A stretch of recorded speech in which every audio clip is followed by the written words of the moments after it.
But when we come up to here, we have an esophagus, again, that runs into that whole visceral cavity, and then we have the gonads right here. So we have an esophagus here, but what's unique is the pocket for the pectoral fin is 2 muscles and then a third. Okay, that's why that fin rotates the way it does. These guys don't rotate, they move around and roll out, they move around and roll out. They all have a different function. So we have basically whatever the shape of the head is, it's reasonable to assume that that's kind of what that shape is going to be.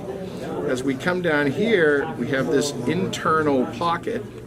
That's where the pec fins are going to be. That's where that muscle actually resides. So you'll have a fin coming out from here. But down here is really round. And why is that? Because we have the liver here, we have the heart here.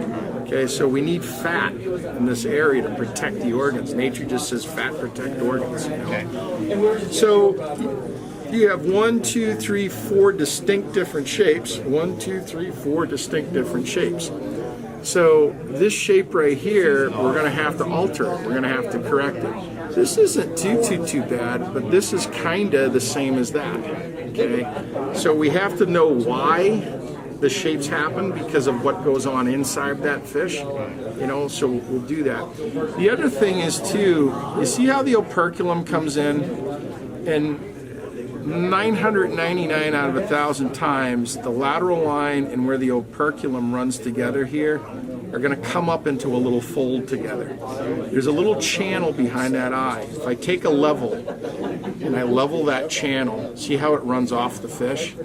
Nature gave you that one. It's a gimme. This will run right back to here. Every time. Catfish, sturgeon, paddlefish, trout, salmon, bass, it's a gimme. Okay, they give you that one. So that's how I know when your head's out of place. Okay. Oh, it's dropped for sure. Oh yeah, for sure. Nature has said to me, our head is dropped. Okay. If it came back to here, your profile would change too. Okay. And then you'd have a different look to your profile. Okay. Painting wise, you know, you're well within the acceptable range of how you're working your patterns. You know, what's kind of interesting about browns, not always, but again, if you got 997 browns out of 1,000, if you take the bottom of the eye and you run it to the bottom of the clarithin bone, there's generally no spots below that line, okay?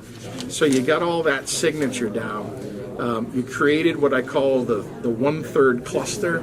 Perfect, all nice. You tailed back up to your lateral line, fantastic. See how you got a rhythmatic row? Yeah. I'm not saying it's wrong, but it's just not eye appealing. Right. You know, just that's a mental thing to do that. I like how you get your true Loch Levin feature on there. We only have a couple spots up at the top.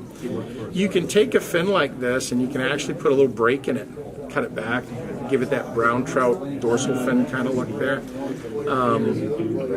But other than that, you know, your eye set. So let's here, you can keep this one, Paige. So the eye set, right? You have an eyeball. Let's just make this an eyeball for a second, okay? And it sits in a pocket, okay? That's that head pocket. And then you get all this epoxy on it. What I want you to do is I want you to come off of there. And I want you to give me 2 lines, right? A and B, okay? If you have an A and B, you have a point, right? You have this little angle. From that angle, you can take that angle off and make that shape. Okay, you have a ramp going on. So what you have is an iris, which is the muscle part about the eye. You'll have a corneal ring that sits around the iris. Then you have the cornea itself. Then you have the pupil, okay, behind the eye. Then you have the optical nerve, okay. Then you have the sclera. Inside you have the retina, okay. Well, the sclera is this shape, right? And you got to have an angle in order to make the ball, okay. So that's what I want you to work on. I'm going to give you a couple things to work on. So 1, manage your head angle, okay, that's important. The other thing is work on that eye set.